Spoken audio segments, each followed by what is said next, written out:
سلام دوستان عزیز، امیدوارم دلهایتان پر از آرامش و عشق باشد. خوش آمدید به چینل سخن عشق صدای زندگی، جایی که با هم از اشعار بزرگان می آموزیم. فراموش نکنیم زندگی کوتاه است، آنچه می ماند عشق و نیکی است، نه مال و مقام. امروز از اشعار رحمان بابا برایتان می خوانم. رحمان بابا شاعر و عارف بزرگ قرن 11 هجری بود که در نزدیکی پشاور زاده شد.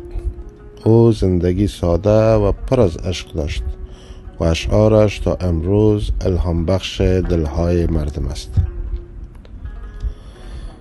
خلق وای پلیدو که قرار دی، خلق وای پلیدو که قرار دی، ما رحمان چې یار لیدلی بے قراریم.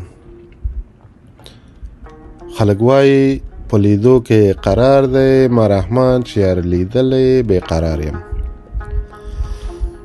مردم میگویند در دیدار یار آرامش است، اما من رحمان از وقت یار را دیدم بے قرارم.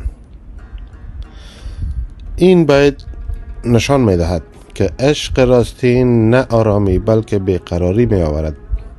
دیدار یار دل عاشق را خاموش نمی سازد، برعکس آتش اشتیاق را بیشتر شعله‌ور می کند.